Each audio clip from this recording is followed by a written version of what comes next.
de medicina, né, no departamento de obstetrícia, e acho que todos vocês sabem que nós montamos, né, nós fizemos um grupo de trabalho que se debruçou sobre o assunto Covid gestação, Covid puerpério, por vários dias, vários fins de semana, tentando estudar, ver as melhores evidências possíveis e orientar uma forma de fazer a assistência adequada à gestante puérpera. Lógico, essa é uma doença é uma doença muito nova, não relativamente, é nova, muitas coisas já mudaram, então nós já estamos tentando marcar uma reunião para essa semana, para fazer algumas alterações do manual, uma vez que o conhecimento ele é contínuo, então coisas que nós achávamos importantes no começo do ano passado, quando começou a pandemia e nós escrevemos o manual, hoje já mudaram um pouco, né? É um grande prazer estar com vocês, né?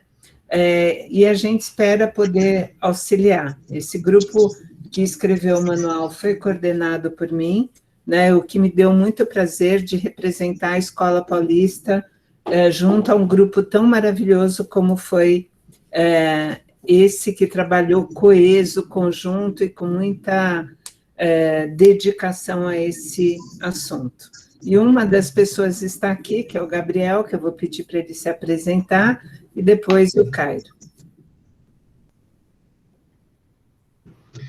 Bem, boa tarde a todos.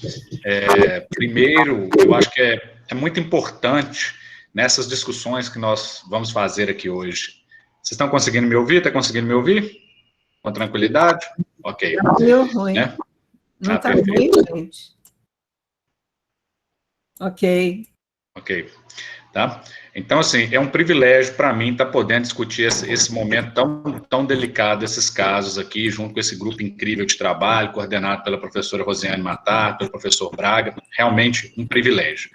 Eu sou professor da Universidade Federal de Minas Gerais, né, eu atuo na estratégia Zero Morte Materna por Hemorragia já há alguns anos, e também eu tenho galgado também nessa área de urgências obstétricas já há bastante tempo. Né, atualmente eu sou vice-presidente da Comissão Nacional de Urgências Obstétricas da Federação Brasileira de Ginecologistas e Obstetras e coordeno os cursos de emergências obstétricas da Associação Mineira de Ginecologistas. Tá, para mim é um prazer, é uma satisfação estar aqui para a gente compartilhar as aflições, né, Cairo? Que, na verdade, elas não são só de vocês, elas são de todos nós no país.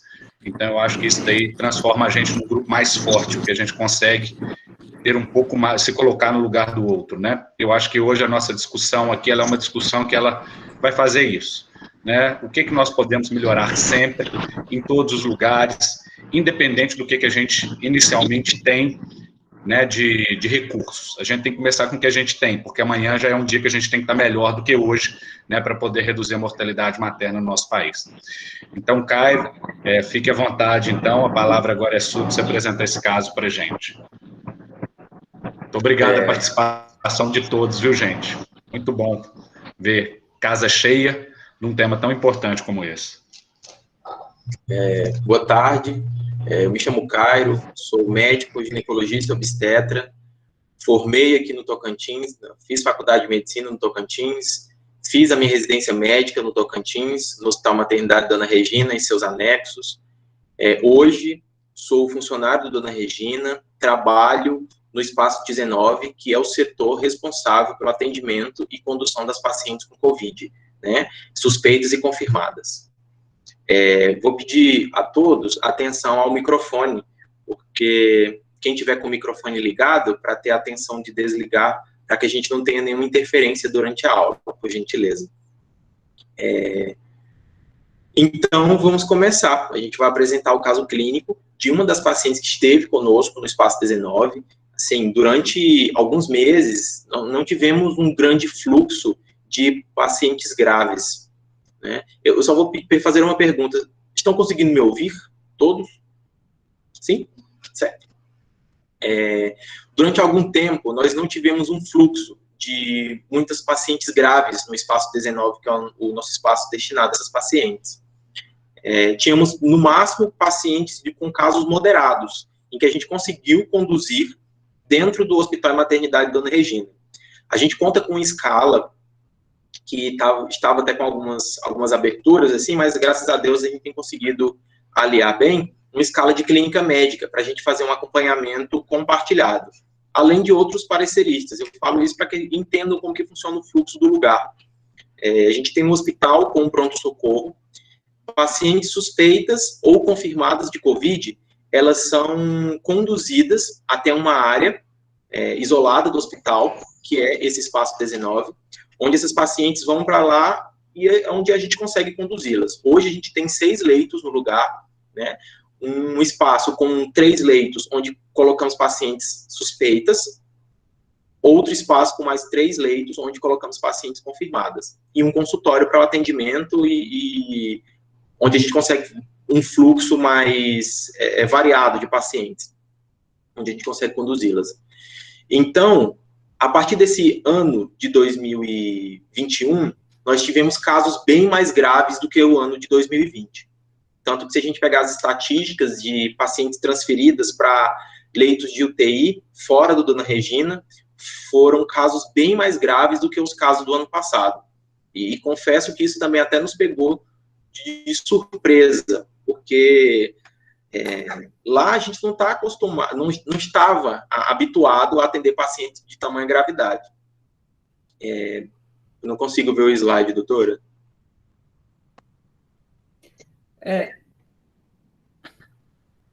É para compartilhar, não? É que eu acho que o Gabriel entrou com o compartilhamento. Não entrei, não. Não foi eu, não. Tá. Você mesmo, professora. Tá vendo, então? Sim. A tela só não está ficando grande aqui para mim, mas será que todos estão vendo a tela? Porque ela não está entrando como tela única, está entrando como...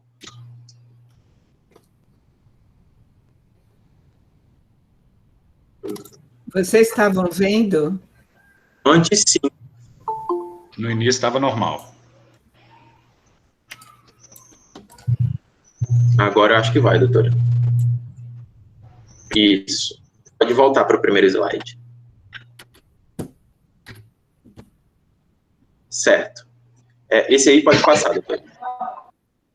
Então, paciente LMS, 24 anos, casada, 2º grau completo, atualmente era estudante de curso de Direito, e residia na cidade de Gurupi, próximo aqui a Palmas. Essa paciente foi regulada, no encaminhamento, era dito que ela tinha sintomas leves, que a paciente tinha sintomas leves, coriza, mialgia. Quando ela chegou para a gente viu que a gravidade era muito maior. Talvez ela tenha sido subdiagnosticada, né? Os sintomas tenham sido detectados tardiamente ou durante a primeira avaliação. A paciente não foi... demorou muito para que se fosse suspeitado de COVID, né? Mesmo ela tendo sintomas gripais diante da pandemia. Então, essa paciente é uma gestão 1, né? Era a primeira gravidez, foi a 9 consultas de pré-natal, e a paciente tinha uma boa frequência na unidade básica de saúde, onde ela fazia o pré-natal. Ausência de comorbidades gestacionais e não gestacionais.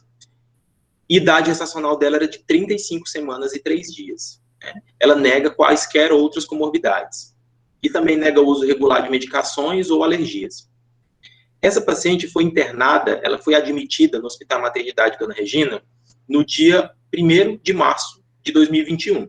Né? Paciente admitida no pronto-socorro com queixa de dor torácica associada a tosse frequente e episódios febris. Referia-se que sintomas tiveram início há aproximadamente 8 dias. Ela disse que começou com uma coriza, uma mialgia, e foi evoluindo.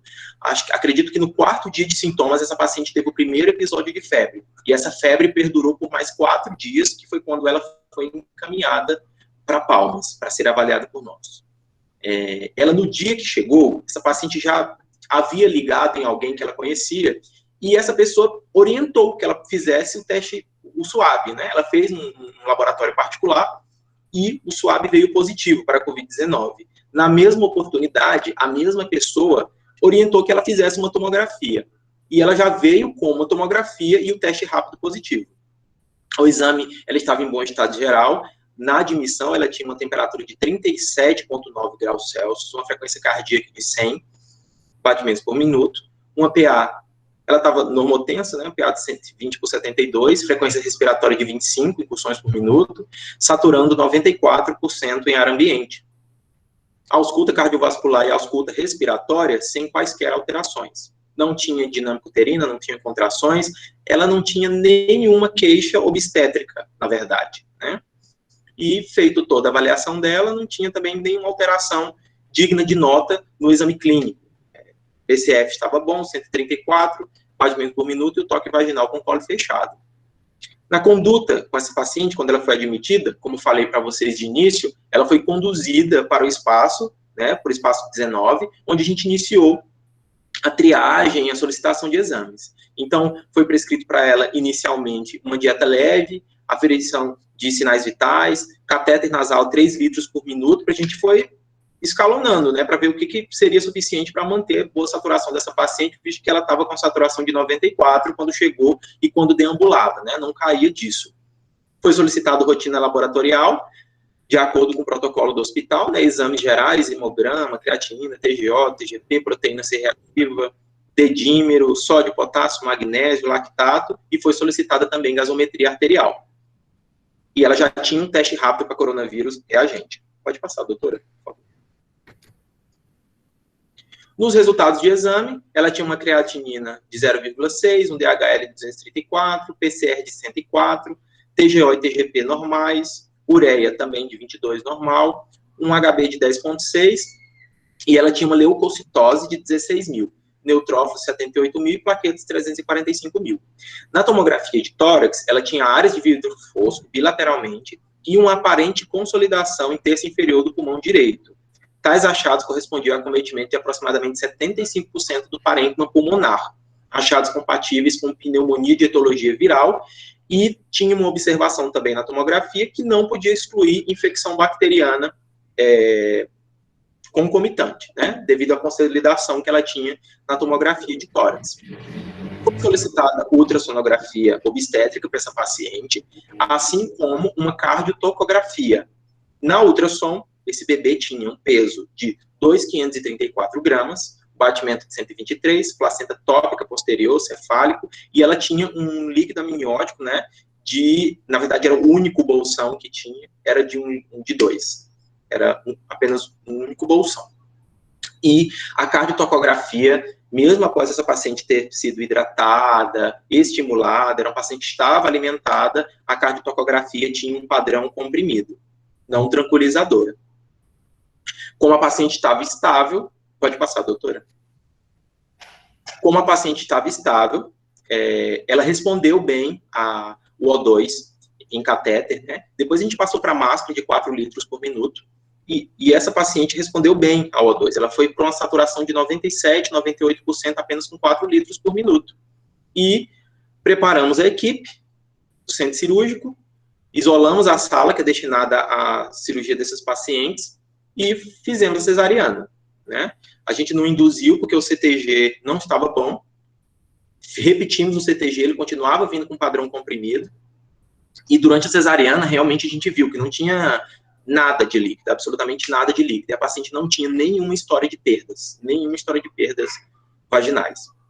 Na prescrição, né, já desde o momento que ela entrou, e na prescrição pós-parto, a gente iniciou com ceftriaxone, de 12 em 12 horas, mais azitromicina, via oral.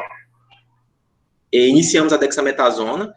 Como a gente já estava no 8º dia de sintomas, 8º dia de doença, a gente iniciou a corticoterapia, tendo em vista que ela estaria na fase inflamatória já. Então, a gente já iniciou a dexametasona, fizemos o uso da enoxaparina na dose profilática, acetilcisteína, foi mantido o O2 em máscara, 4 litros por minuto, ela ficou ali saturando entre 95% e 96%, sintomáticos, e nesse caso, a prescrição pré-parto e pós-parto também a gente manteve, não fez uso de anti-inflamatórios também para essa paciente, e prosseguimos com a cesárea. O bebê nasceu bem, não precisou ir para a UTI, ele voltou lá para o espaço 19, ficou isolado também no berço por um tempo, até que fossem feitos os testes, e depois até conseguiu amamentar no primeiro dia.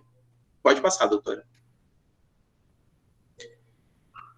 Ficou faltando um H ali, porque são 12 horas pós-parto, né? ela chegou no dia 1º, isso já era no dia 2.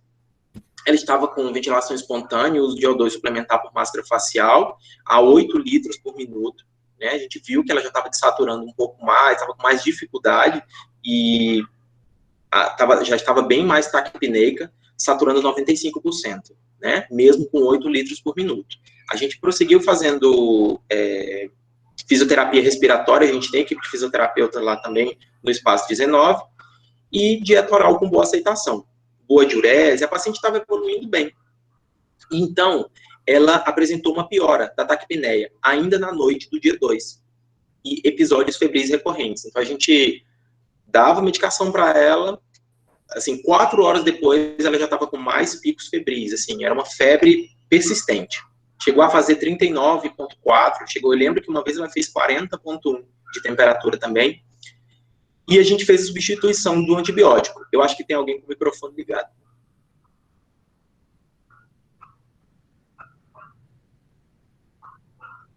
Fizemos a substituição do antibiótico, tiramos a ceftriaxone e a gente trocou pelo meropenem, né? Pela suspeita de pneumonia bacteriana, já com sinais de gravidade. Então, essa paciente, se a gente pegar pelos critérios, ela já chegou com um certo desconforto respiratório, não é? Chegou com uma febre persistente, então essa paciente já era um caso moderado a grave. Ela não é leve. Essa paciente já era um caso de moderado a grave. Nesse dia, ela já iniciou os sintomas de gravidade. Pode passar, doutor. Nas primeiras 24 horas, não por causa do antibiótico, mas essa paciente foi submetida a um aporte maior de O2, fora os cuidados, assim, da fisioterapia respiratória, que ela também foi submetida à VNI, ela teve uma melhora. Mas mesmo com a VNI, ela estava bem resistente à ventilação não invasiva. Então, ela apresentou uma piora progressiva ao longo do dia, e ao completar aproximadamente 48 horas de internação, foi pouco mais de 48 horas, sua saturação apresentava, assim, 94%, mesmo em uso de O2, em máscara a 8 litros por minuto.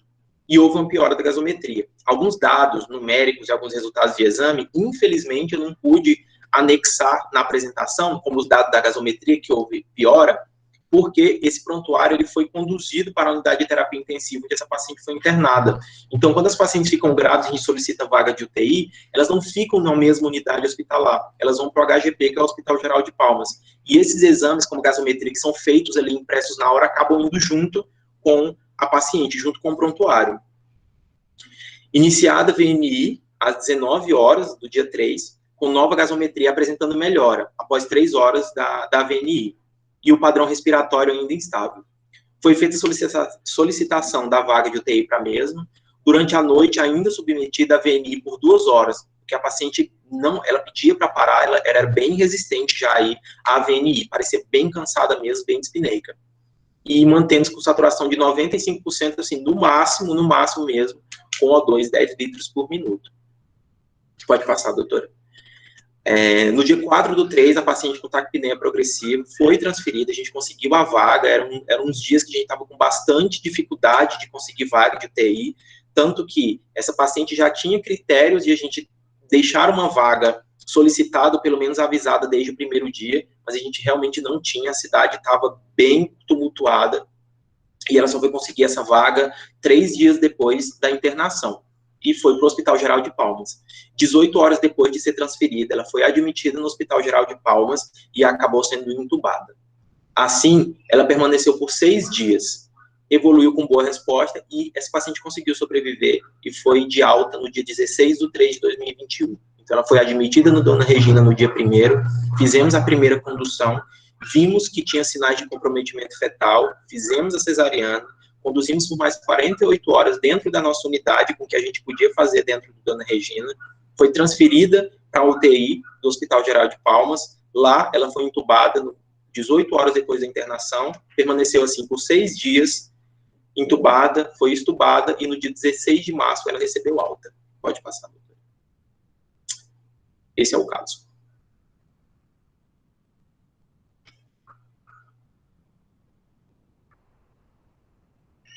Esse é um caso que a gente vê, né, a situação do Brasil é uma situação super difícil, né, eu acho que cabe a gente ver em cada momento o que, se a gente tivesse todas as condições, deveria ter sido feito, né? Não que a gente tenha todas as condições. Eu acho que essa paciente ainda teve algum anjo que falou para ela fazer o teste, o PCR, e fazer uma tomo e chegar no hospital que tivesse uma melhor condição. O duro é que nem sempre a gente tem a melhor condição, porque depois acho que o Gabriel pode colocar aí que a paciente chegou já como uma paciente grave, porque tinha dispneia, febre persistente, dor torácica, que eram sinais que já diziam que ela estava grave, né? Então, eu acho que, assim, a obrigação de qualquer obstetra hoje em dia, né, em todas as consultas, falar para a paciente que a COVID é uma doença grave, que ela é uma gestante, que ela é uma pessoa de risco, que ela pode morrer se ela tiver COVID. E que o filho dela, a gente não sabe o que vai acontecer, ele pode nascer sem nada, mas como essa é uma doença nova, pode ter alguma implicação com 5 anos, 10 anos, 15 anos, a gente não tem noção do que pode acontecer no futuro. Então, assim, acho que, em primeiro lugar, quando aparecerem as vacinas para gestantes, né, a recomendação nossa na nota técnica é que elas sejam incentivadas a tomar a vacina. Cabe ao obstetra estar falando para ela que a doença é grave e que a vacina, né, ela é feita com metodologia que já foi utilizada em outras vacinas que foram aplicadas em grávidas e sem complicações. Agora, enquanto a gente não tem vacina, ela tem que ficar em casa, né? Ela tem que tomar cuidado. E é isso, acho que até o Gabriel, nós estamos conversando um pouquinho hoje, antes de começar aqui a reunião, e acho que você podia falar um pouco dessa coisa do trabalho das gestantes, Gabriel. Não quer falar? E só vou pedir uma coisa assim, gente, quando a gente bolou essa sessão Tirar Dúvidas, né, que é esse projeto do grupo de trabalho Unifesp com o Ministério, era um pouco para a gente poder ajudar na ponta, né, em quem está lá, numa cidade pequena, que tem uma dúvida, que teve um caso, que não sabia se estava fazendo a coisa certa ou não. Então, aqui tem um chat, por favor, escrevam as suas dúvidas, né? Eu, outro dia, pela primeira vez, dei uma aula para o Tocantins, eu até comentei com a Franciele, eu fiquei super feliz, porque foi um convite vindo da Febrasgo, que eu sou presidente da Comissão de Gestação de Alto Risco, e o Aguinaldo e o César sabem que eu estava trabalhando com Covid, e aí veio um pedido da Sogito e eu dei uma aula de Covid aí para o pessoal da Sogito. Bom, eu sou obstetra há muito tempo, estou na Febrasgo e Sogesp há muito tempo, e foi a primeira vez que eu dei aula no Tocantins. Até pus uma foto lá do Jalapão, que era o lugar que eu queria ter ido esse ano, está aqui no meu computador, tá? E tá que convidada. A pandemia... mas com certeza eu vou. É só acabar a pandemia, vou aí, né, ver aquelas belezas do Jalapão. Então, Gabriel, por favor, fala um pouquinho sobre essa coisa do trabalho, como a gente deve atuar. Bem, Cairo, muito boa a colocação, né? Muito bom o seu caso, muito boa a apresentação, os dados, né, igual você falou, que foram claros, assim. Infelizmente, nós estamos discutindo aqui um caso de uma paciente que conseguiu sobreviver à Covid. Sim. Então, eu acho que essa é a situação que a gente tem mais privilégio para discutir. Às vezes a gente discute só morte, isso daí causa uma dificuldade muito grande na gente, até para aceitar aquela situação toda, né? Mas quando a paciente sai, a gente vê que a gente conseguiu ter êxito, né? É um dos pontos mais importantes para a gente poder destacar, assim, o que a gente pode melhorar da próxima vez, né? Será que todas as pacientes vão ter essa mesma sorte ou não? E aí, assim, um ponto que a gente estava discutindo muito antes de começar aqui, que é uma coisa que tem chamado a atenção, estava até falando assim, Rosiane, eu tenho percebido que às vezes as pessoas não colocam a profissão da paciente, não colocam a atuação da paciente. Por que essa era uma dúvida inicial? Porque um ponto inicial para a gente, nesse momento, é gestante não contaminar, né? Eu acho que essa é a situação. A recomendação da vacina, ela vai muito nesse sentido. Se ela se contaminar, ela está protegida, mas a gente proteger ela de alguma forma.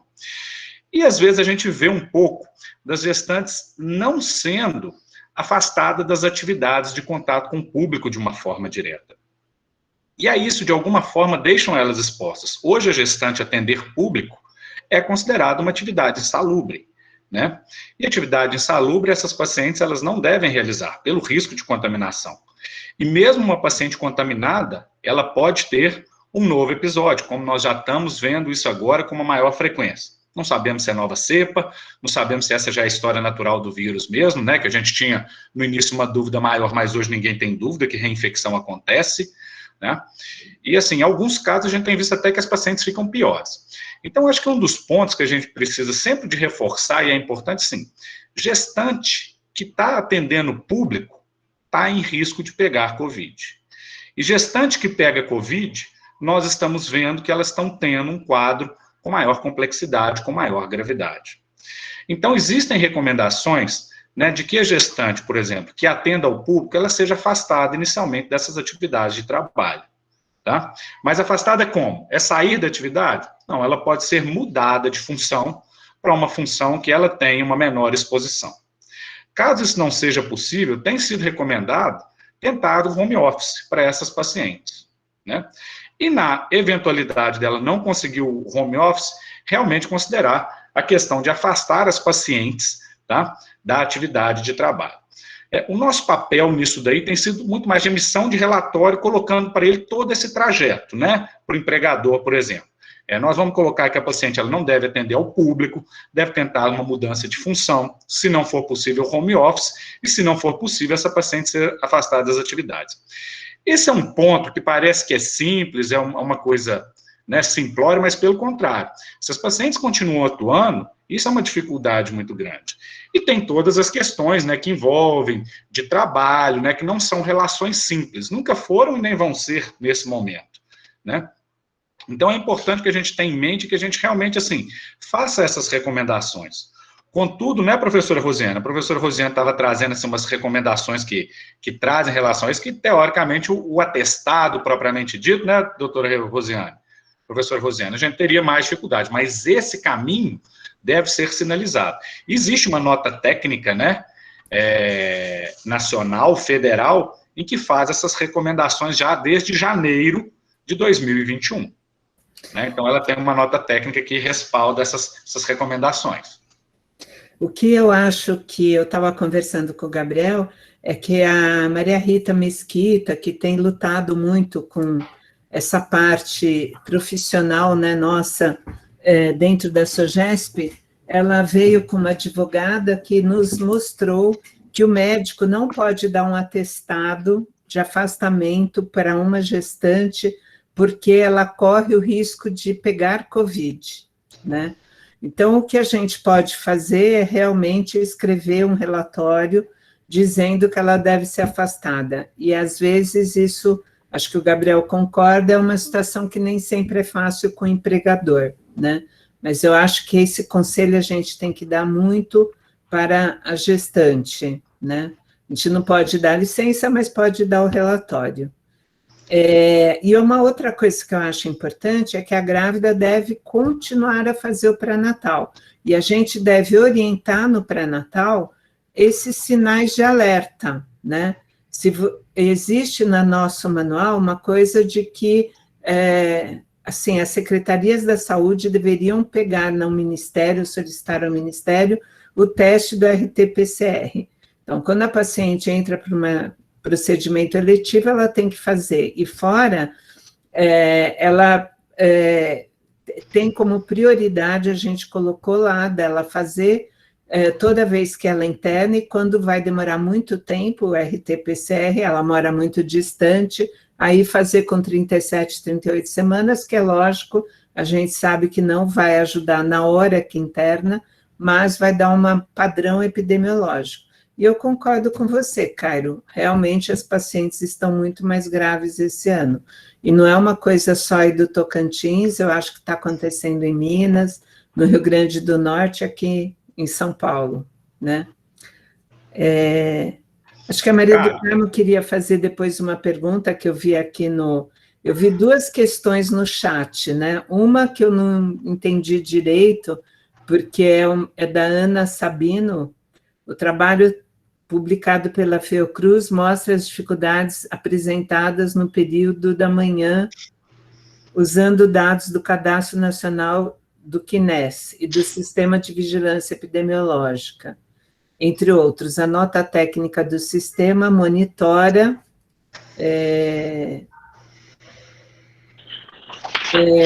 monitora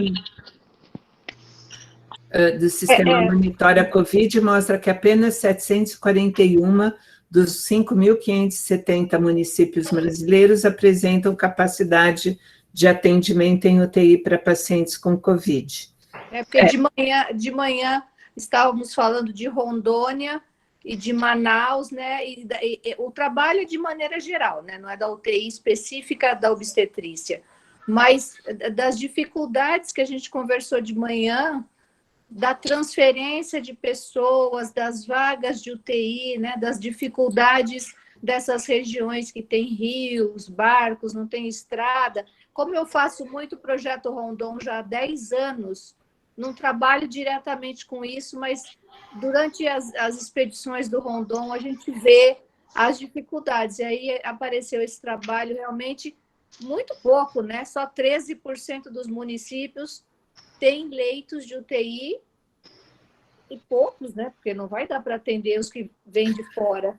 Ana, na verdade, assim, esse é um país, né, de diferenças brutais, né, geográficas, monetárias, né, de infraestrutura. Não pensa que, lógico, acho que uma região que tem que atravessar de balsa, né, no transporte de uma paciente numa distância grande, né, é complexo. É complexo. Mas aqui em São Paulo a gente também está com vários lugares que a gente não tem condições de... Gabriel, você pode só atender? Estão me ligando sem parar e eu preciso ver o que é aqui. Desculpa. Claro. Eu acho que esse ponto que a Ana tocou é um ponto muito importante, porque é a nossa realidade. E a gente sabe que gestantes, elas vão precisar mais de UTI, elas vão precisar mais de ventilação mecânica, ou seja, são pacientes que necessitam uma estrutura, né, vamos dizer assim, mais acessível quando comparados aos pacientes da sua mesma idade. Então, dentro desse contexto, uma coisa que a gente tem que pensar, e a gente estava conversando um pouco antes de começar aqui, né, Cairo, a respeito de onde que era o CTI, se era dentro da sua maternidade, se era fora. Por que eu estou perguntando isso? Porque, de alguma forma, né, a gente vai ter que organizar o nosso fluxo. E o nosso fluxo, ele vai ter que ter um caminho que, dentro da nossa realidade, ele consiga atender aquela gestante. Eu vou conseguir colocar o CTI dentro do meu hospital, perfeito. Eu vou colocar que o CTI seja fora. Não é ideal para a gestante, né? A gente tem visto situações que isso daí complica bastante a situação da gestante e que pode, de alguma forma, né, favorecer um evento adverso com ela ou com o feto. Né? E esse problema não é de agora, esse problema a gente tem há décadas, né? Essa dificuldade de abordagem multidisciplinar quando a gente tem paciente crítica, né? Agora, dentro desse contexto que a Ana coloca, que nós temos uma taxa baixa de locais com CTI, talvez a gente comece a ter que pensar em regionalização, tá? Como uma forma melhor. Porque também, além disso, nem todo município eu vou conseguir ter um obstetra, vou conseguir ter um pediatra. E isso daí é uma situação muito comum. Então, a gente tem que começar a criar fluxos, né? Ou nos esforçar para que esse fluxo melhore, para que a gente consiga centralizar alguns casos. Nós estamos vendo isso em muitas regiões do país, nem mesmo naquelas que têm mais ou menos CTI. Né? Em Minas Gerais mesmo, nós temos um hospital aqui, que é o Júlia Kubitschek, que ele tem recebido as pacientes com Covid, se tornou um hospital de referência de Covid. Então, a paciente que tem Covid, ela tende a ser transferida para lá quando ela está na rede pública. Mesmo outros hospitais tendo CTI na sua instituição. Então, quer dizer, essa funcionalidade de centralizar, ela não é ruim. Eu não preciso ter um CTI para cada local, mas eu preciso ter um CTI que esteja inserido um obstetra continuamente, que tenha uma conexão boa e que ele consiga absorver os casos da região, pelo menos do que seria possível de absorver. Mas tem que ter esse fluxo. E aí entra um outro problema, que é o fluxo de transporte. A gente tem visto em muitos locais oxigênio acabar no caminho, né? Tem alguns tipos de transportes que é melhor a paciente ir entubada do que ela ir com algum tipo de como é que fala mesmo? De Ventilação. Né? Por exemplo, se você põe um catéter de alto fluxo ali, né, que vai fazer o que vai, né, assim, que vai consumir uma quantidade muito grande, né, você, na verdade, você vai acabar o oxigênio no caminho, né, não tem jeito, você não vai conseguir fazer isso daí, a não ser que você crie estratégias diferentes, né, assim, um transporte mais rápido, um transporte aéreo, alguma coisa que não é a realidade da maioria dos lugares, mas que pode existir. Então, a gente vai ter que começar a trabalhar dentro dos próprios locais, o que a gente tem nesse momento para utilizar já amanhã. E se a gente ficar esperando também, senão nós vamos melhorar isso, vamos fazer, a gente não consegue, a gente vai perder muita paciente nesse caminho. Eu acho que assim, toda vez que a gente perde uma mulher, a gente não perde uma mulher, a gente perde um pouco da sociedade, né? Sim. A gente perde, a gente desagrega uma família, né? A gente tem assim, a história vai muito mais além do que, né, aquela perda humana, né? Aquilo ali causa uma avalanche, né, de consequências. Então, a gente tem que trabalhar nesse sentido. Tá? Então, acho que isso daí é um ponto importante da gente discutir. Como que nós conseguimos centralizar os casos? Onde e como esse lugar centralizado pode ter o cuidado que ele necessita? Tipo o quê? Não vai precisar de ter obstetra num lugar onde recebe gestante. E de forma contínua. Porque até para intubação, né, nas pacientes, é um momento crítico dessas pacientes, que às vezes você vai ter que fazer uma abordagem rápida dessa paciente. Então, até para intubar, você tem que ter, às vezes, ali disponível um obstetra, um pediatra, porque a hora que intubar e se não der certo, e se aquela criança ficar em risco, você vai ter que fazer a abordagem. Vai ter que interromper. Exatamente. Então, assim, são situações que nós vamos nos deparar cada vez mais e que é importante organização de fluxo, com o que a gente tem hoje, tá? E melhorando à medida que a gente vai vendo que precisa de mais. A gente vê muitas coisas. Né? Então, isso eu acho que é bem prudente, essa bem boa colocação, né, que foi feita em relação a essa quantidade relativamente pequena que nós temos de UTIs para um país desse tamanho. Me preocupa muito mais os vazios assistenciais, né, do que o quantitativo propriamente dito, né? Por outro lado, né, Cairo, eu fiquei pensando por que essa paciente teve esse oligoâmino, né? Porque, teoricamente, quer dizer, a gente sabe que quando a paciente está grave e que ela está numa UTI, que se tenta fazer um balanço negativo para melhorar a condição respiratória, ela pode fazer mais oligoâmino mesmo, que é uma coisa até que a gente conversa muito com intensivista. Mas ela já chegou assim, não é? Ela chegou assim, não sei se a febre, né? Não sei se o quadro inflamatório, né?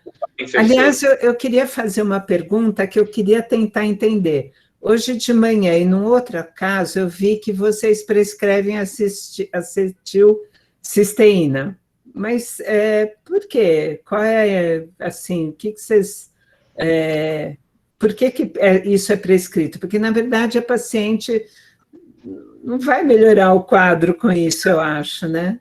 Eu quero aprender, me diz, né? Não, na verdade, doutora, ela tinha uma tosse seca persistente. A gente prescreveu acetilcisteína como fluidificante mesmo, de vias aéreas. Mas eu acho que ela tem a tosse, inclusive, porque se a gente pensar, né, o vírus ele chega na mucosa, né, e ele vai entrar na célula, porque ele tem a proteína spike, gruda lá no receptor no ACE, ativado pelo TIM-PRES, né, entra na célula e aí começa a se replicar e dá o quadro, né. Então, assim, é com isso, quando ele faz aquele quadro pulmonar, porque a tosse persistente já está na fase pulmonar, né? Aí já tem inflamação, eu acho que não adianta muito, aí é oxigênio mesmo, né? Mas, enfim, aí, como ela estava com uma saturação um pouco mais baixa, até a cardiotoco pode ser pela hipóxia, né? Sim. O feto, ele dificilmente, ele aguenta muito o sistema de hipóxia, por isso que a gente diz que na grávida a gente tem que manter uma saturação 95 ou mais, né? Abaixo disso, ou quando a paciente está muito taquipneica, já é ruim para a paciente. E aí o que acontece é que por uma indicação fetal, né? E aí acho que o Gabriel pode passar também os quadros lá do manual, que quando a gente faz a avaliação fetal, quando que a gente deve ou não indicar o parto? Porque hoje a gente sabe que, diferente de outras situações em que você precisa melhorar o quadro respiratório, quando você tira a criança, seja num parto induzido, num parto normal ou numa cesárea, a cesárea é pior do que o parto vaginal, você tem um outro processo de muita inflamação.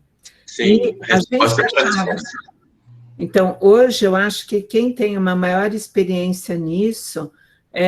Eu assisti uma dessas discussões que a Fernanda Espadoto, que é lá do HCI, que eu ia dizer que é o lugar que tem mais experiência, né? A USP aqui de São Paulo, porque eles fizeram até uma UTI com obstetras e intensivistas, né? Eles conseguiram isso, o que é muito bom para a cidade de São Paulo. Ela disse que a pergunta de ouro, né, de $1 milhão, é saber qual o melhor momento para resolver um caso que a paciente está com Covid. Mas eu acho que a gente deve ter em mente que, se a gente resolver, vai piorar o quadro materno. Antes do doutor Gabriel falar, inicialmente a gente tinha uma ideia de que a gestação traz demanda, né? Traz demanda para a mulher, e que tirar o bebê vai tirar a demanda que ela tem. Mas a gente viu depois, no meio disso tudo, que a paciente apresenta uma resposta. A cesárea, por exemplo, na maioria das vezes, o parto é cirúrgico, porque quer resolver logo na intenção de tirar aquela demanda da gestante, o parto é cirúrgico, e acaba causando um trauma na paciente, né? A paciente vai desenvolver outra resposta a outro tipo de trauma. Então, você via que a paciente decaía bastante depois. Então, agora, acredito que a gente tenha conduzido melhor esses casos e indicando mesmo o risco de sofrimento fetal, por causas fetais, e não por causas maternas. Eu acho que a gente precisa ter coronárias, né, Cairo? Porque Precisa. Aqui na escola sou eu que decido. Então, a Evelyn vai lá, vê a paciente, me liga, e a gente fica discutindo. E, às vezes, eu penso assim, que eu não sei se eu vou sobreviver a essas decisões duras, né? Não é fácil, não. Mas eu acho que a gente tem que tentar realmente não resolver de cara porque a gente está estressado. Essa é a mensagem mais importante.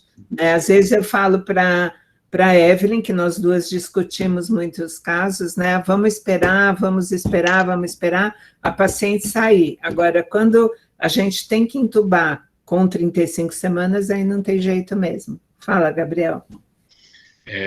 Puxando um gancho nisso daí, eu acho que dá para fazer um resumo muito claro dessa história. O Caio falou muito bem, assim, as pacientes têm demanda, no início a gente acreditava que se nós fizéssemos o parto, essa paciente melhoraria, igual acontecia em algumas patologias prévias, né, Caio? Algumas pacientes a gente fazia parto e respondia, ficava boa, melhorava, diminuía a restrição pulmonar, era esse o conceito que a gente tinha, vamos descomprimir, né, o pulmão da paciente e permitir que ela respire melhor, especialmente na H1N1. Nessa doença, a gente começou a observar que talvez o problema dela ia muito além de pulmão, né? A hora que a gente começa a observar que essas pacientes talvez tenham um aditivo de piora quando elas fazem um procedimento tipo uma cesariana, né? Parece que a resposta inflamatória daquele procedimento, ou talvez a própria gravidade da doença, não melhora tanto quanto a gente esperava, ou piora aquela paciente. Então, hoje, o que nós temos conceitos em relação ao parto?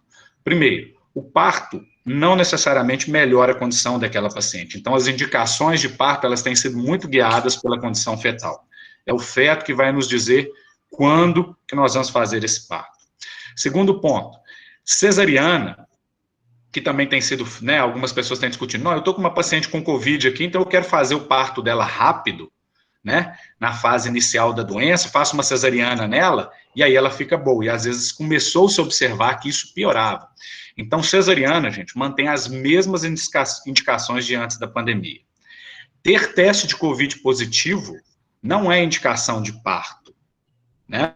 Então, esse é um outro conceito importante. E que o parto não vai resolver o problema dessa gestante de uma forma geral. Tá? Então, eu acho que esse conceito da assistência ao nascimento ela é muito importante, tá? Porque a gente agora sai de um conceito que para a gente era solidificado, que a gente precisava descomprimir pulmão, e a gente vê que esse não é só o único problema da paciente com Covid. Né? Então, assim, o feto, cada vez mais está ficando mais claro para a gente que o feto vai dizer para a gente quando é o momento.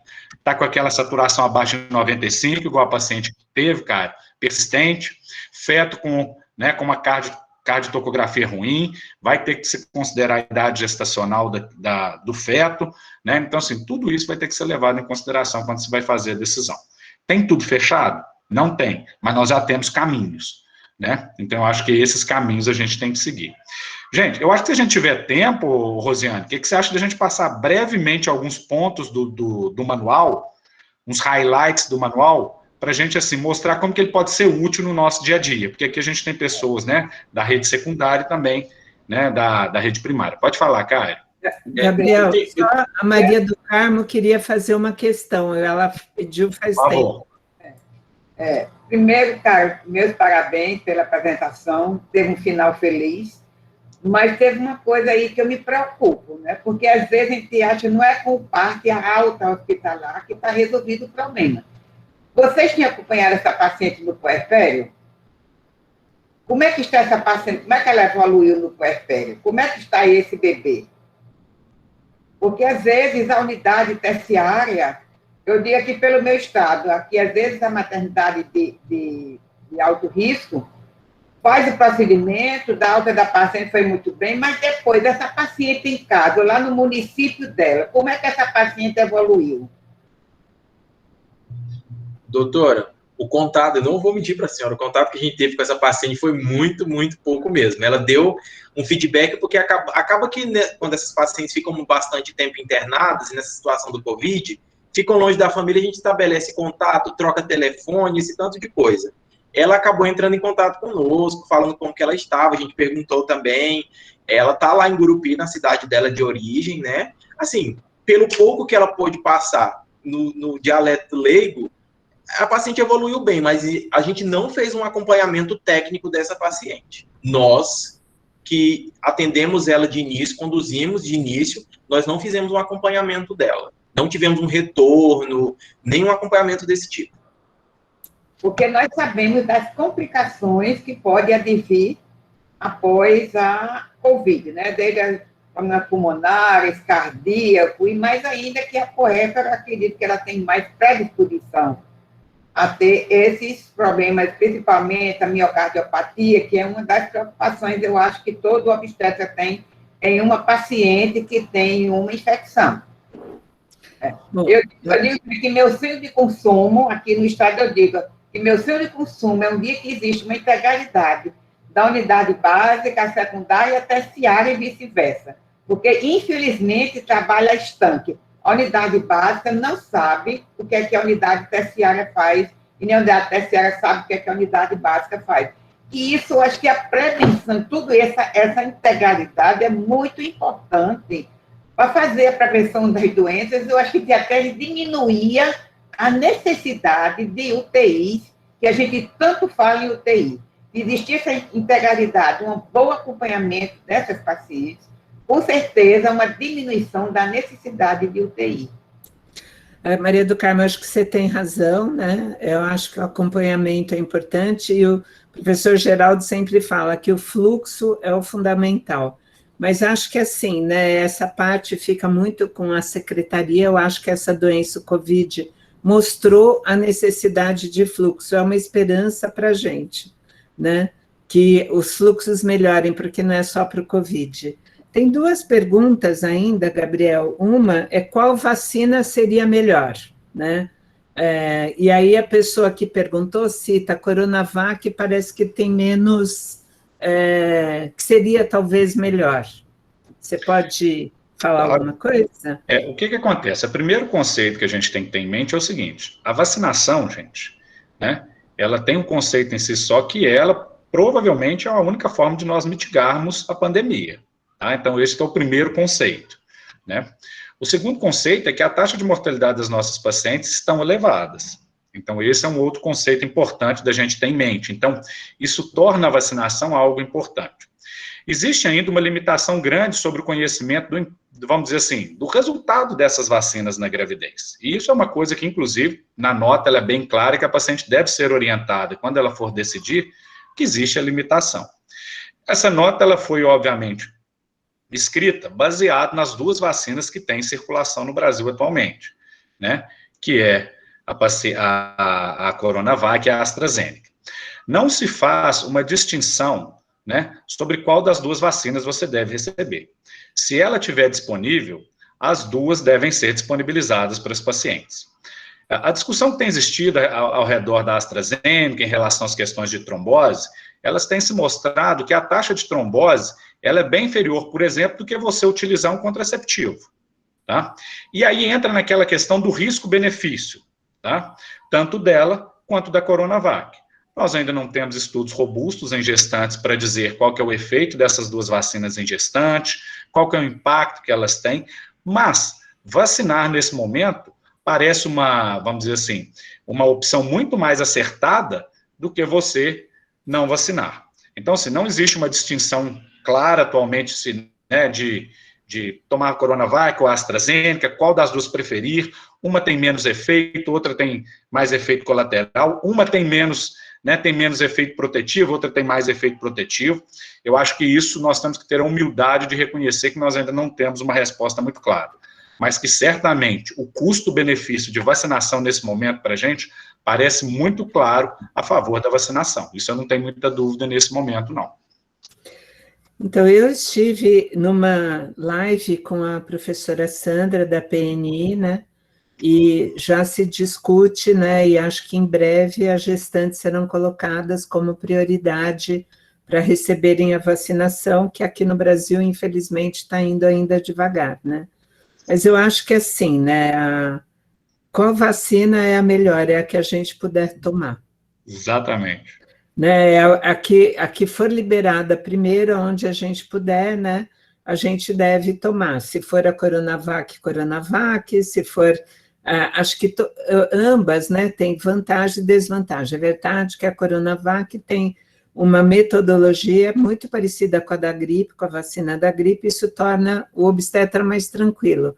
Mas a AstraZeneca, a Oxford, apesar desse negócio da trombose, eu hoje tomei a AstraZeneca, porque eu tinha sido placebo no estudo da Oxford aqui na escola, então quando dessegou que viu que eu era placebo, eu tomei a primeira dose, hoje tomei a segunda. E aí me fizeram assinar lá um negócio, um termo, que eu sabia que tinha um risco de 0,02% de ter trombose. Pô, com a minha faixa etária, meu risco é maior de ter trombose do que se eu tomar vacina. Me dá vacina bem rapidinho aqui, né?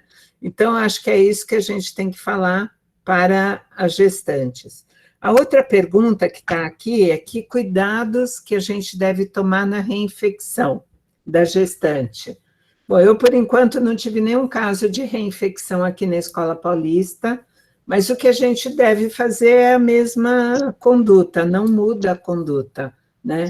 Eu acho que o principal é manter a oxigenação, a partir de determinado dia, 7º dia, usar o corticoide, a dexametasona ou a metilprednisolona, para diminuir o processo inflamatório, e a enoxaparina ou heparina não fracionada, porque vai faltar enoxaparina, já está faltando em vários lugares, então nós vamos usar a heparina não fracionada, que também deve ser usada na possibilidade de ter que fazer o parto, né? Esses são os cuidados, e manter oxigenação e sedação se for fazer um procedimento invasivo. Gabriel, acho que agora podia realmente apresentar os slides. Claro. Só uma observação, eu tive a oportunidade de acompanhar alguns casos de pacientes com reinfecção, e eu vou ser muito sincero com vocês, no início eu tinha uma grande esperança que seriam casos mais leves, tá? Que seriam casos mais tranquilos. E felizmente não tive nenhum desfecho ruim, né, dos pacientes que eu pude acompanhar assim, mas, na verdade, todos eles foram pacientes que ficaram piores do que da primeira vez. Nenhum deles precisou ir para UTI, nada de mais grave assim não, mas todos eles mostraram um quadro, talvez pelas variantes, ou talvez por a resposta que vem a seguir, né, pior do que o primeiro. Então, assim, não é uma coisa de tranquilidade. Eu tive uma paciente recentemente que ela teve um intervalo de 1 mês e 15 dias de testes positivos. Ou seja, que é um intervalo também que a gente ficava em dúvida se seria ou não infecção. Passou de 30 dias, você já começa a pensar, mas 45 dias entre os testes. E deu positivo uma reinfecção. Vou passar para vocês, então, os slides ali, né, e eu acho que isso vai servir para essas pacientes com reinfecção, que é o mesmo cuidado, né, só para a gente mesmo conhecer um pouco do manual. Cristina está aí, seja bem-vinda, viu, Cristina? Cristina do grupo também, uma satisfação tê-la aqui conosco, né? Oi, boa tarde. E ela entrou justamente na hora do contraceptivo, porque foi ela que escreveu a parte de contracepção para gestantes e para as puérperas, não gestantes, né? Depois em época de Covid, né? No manual. Isso mesmo. E qual que é a recomendação que você faz agora, Cristina? Nesse momento, em relação à contracepção, esse tipo de coisa? Agora, eu acho que a recomendação ela ainda é mais séria. Agora é um momento para as pacientes não pararem a anticoncepção. E nós, como profissionais da saúde, nós devemos orientar, então, as nossas mulheres que posterguem um pouco o desejo, né, da gravidez, que elas iniciem mais tardiamente, que agora não é o momento para engravidar. Então, agora eu orientaria no uso correto dos métodos, não interromperia método e orientaria as mulheres a demorarem um pouco mais para pensarem numa gravidez, que agora não é momento. Muito bom. Então, mensagem recebida, né? Obrigado, Cristina. Gente, então eu vou compartilhar com vocês rapidamente aqui, então, tá? Nós vamos passar essas partes, né? A gente vai passar pelo manual. O manual, ele tem várias tabelas, vocês estão vendo, vocês estão conseguindo enxergar aqui? O nosso manual, ele tem várias tabelas, gente. E essas tabelas, né? Quando eu falo... Só um minutinho, que agora aqui travou, porque estava nos critérios de interrupção, tá? Esse manual, ele traz uma série de tabelas que elas facilitam muito a vida da pessoa que está, né, que tá na ponta. Então, por exemplo, ela começa desde como fazer a triagem clínica, quais perguntas fazer, como fazer esse fluxo. Ela também passa, né, para a gente relembrar daquelas questões da fase da doença, né, que aquela primeira fase é uma fase de replicação geral, replicação viral, e depois no estágio 2 entra numa fase já, né, mais inflamatória, uma fase pulmonar, que essa paciente pode ou não fazer hipóxia, e depois ter uma resposta inflamatória. Isso ajuda a gente a entender quando pedir, por exemplo, né, o melhor momento para pedir o RT-PCR e as próprias sorologias. Ela coloca também, assim, quando e qual exame a gente solicitar dentro desses grupos, apesar de algumas atualizações já estarem ocorrendo, né? Ela propõe o rastreamento de pacientes, né? Gabriel, posso só falar uma coisinha dos exames, né? Pode Porque sim. essa paciente, ela fez um teste, um RT-PCR, não foi, Cairo? Que deu positivo. Sim, doutora. RT-PCR. Depois ela fez um teste rápido também, né? Sim, senhora. Acho que o teste rápido, ele só tem validade, né, para você ver se a pessoa não tem o teste anterior, não foi vacinado e você quer saber se ele teve ou tá, né? Então, acho que essa paciente, ela já tinha o diagnóstico quando ela chegou. Eu acho que isso o Geraldo Duarte escreveu muito bem aí no nosso manual, que o uso do antígeno, do anticorpo, né, ele só tem validade em situações muito restritas mesmo. Por enquanto, o RT-PCR é o padrão ouro. Porque se viesse negativo, não ia mudar o diagnóstico? Não excluiria a suspeita. Então... E aí, já era. Aí não precisava ter feito esse teste, na verdade, né? Eu sempre falo para os residentes que quando a gente pede um exame, a gente tem que saber o que ele vai ajudar para a gente, porque às vezes ele pode até atrapalhar, né? O dedímero é um exame assim, que precisa tomar muito cuidado, porque o dedímero está aumentado, a gente tem visto que o povo, alguns colegas, têm prescrito enoxaparina fora de hospital, que é um erro, pede dedímero, está alto, né? Às vezes ainda nem tem diagnóstico de Covid, é dedímero alto porque está grávida e ganha uma enoxaparina, que é o medicamento de risco, né? Pode falar, Gabriel, desculpa. Não, ótima intervenção. Tá? Então, voltando, gente, o manual também, ele discorre sobre essas situações também clínicas, né, que vão sempre colocar a gente em dúvida sobre o que fazer, especialmente nessas pacientes que estão sendo, né, manejadas, né, com quadro ou assintomático ou leve, até quando a gente deve caminhar nisso daí, né? Então, o nosso manual também ele coloca como monitorar essas pacientes, que isso daqui pode ser um monitoramento que pode ter no próprio unidade de saúde, para saber qual que seria, assim, o grau de risco dessa paciente, né? Esse daqui é o score de alerta obstétrico, que é simples, é uma tabela que vai simplesmente ver onde que se encontra o dado alterado, né? E quando você tem um sinal vermelho ou 2 amarelos, já chama atenção. Tá? Então, isso daí é uma coisa que ajuda muito, tanto no atendimento e atenção primária, quanto também dentro do hospital. É fácil, rápido, barato, e ele traz para a gente uma estratificação de risco bem importante. Traz dúvida, igual mesmo a professora Rosiane falou, o seguinte, a paciente assintomática, gente, ela é uma paciente, né, que ela não precisa solicitar exame, nós vamos acompanhar, vamos estar ligando para ela a cada 2 dias até o 7º dia, e depois diariamente até o 12º dia, para essa paciente, para saber se ela está tendo pior. E se ela tem pior, ela vai ser encaminhada. Esse caso chamou a atenção que essa paciente teve alguma orientação antes de chegar no serviço. E pelo que eu entendi, Cairo, essa foi uma orientação que foi feita de forma remota mesmo, ou ela tinha ido no hospital? Não, essa paciente fez uma consulta com um clínico, uma consulta online com um clínico, que era conhecido da família. E acabou ela abriu uma consulta online e ele fez as orientações para ela. Inclusive, ele orientou assim, olha, eu acho que seu caso não é um caso leve, eu acho que você tem que ir para Palmas, mas eu acho que você já pode chegar lá com alguns exames prontos. E passou os exames para ela. Perfeito, você vê que isso ajuda, né, o cuidado. Esse cara, ele foi muito legal, né, porque ele falou para ela, vá para um lugar, porque ela já não era uma gestante assintomática, ela tinha sintomas. Que, aliás, Cairo, você não falou qual era o IMC dessa paciente, depois que ela não tinha comorbidade, estou entendendo que ela era magrinha, né? Mas o IMC é uma coisa que a gente tem que olhar muito, porque as obesas e as pacientes idosas são as que complicam mais, né? As diabéticas, as hipertensas, então tem que estar de olho no IMC também, no MELS, no IMC. Com certeza. Né? E assim, o teleatendimento mostra o seu apoio, né, gente? Pode ser um telefonema, né? Que pode ser da unidade básica de saúde, a gente não precisa ter uma grande estrutura, não, mas isso tem que existir, porque senão, de alguma forma, essa paciente vai ter que ser visitada mais vezes, né?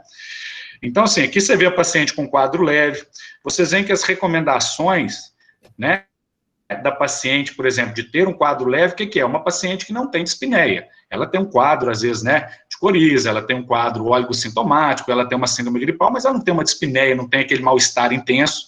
Então, essa paciente já é uma paciente de leve também, é uma paciente que a gente não precisa fazer os exames. Mas, se ela está nas primeiras 48 horas, o manual ainda tem recomendado você iniciar o oseltamivir para ela. Se essa paciente ela começa a ter, então, fatores de maior risco, ou seja, uma saturação menor que 95, uma frequência respiratória maior que 24, aí essa paciente já não é mais leve, aí os medicamentos estão indicados. Então, heparina, entra só aqui, né? Antibióticos, se tiver sinais de infecção, igual essa paciente tinha, consolidação, né? Parecia mesmo que tinha uma infecção.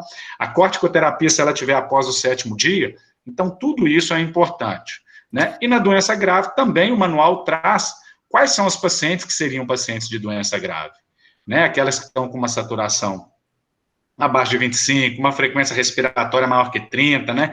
Então, quer dizer, e essas pacientes vão precisar de manter esses cuidados.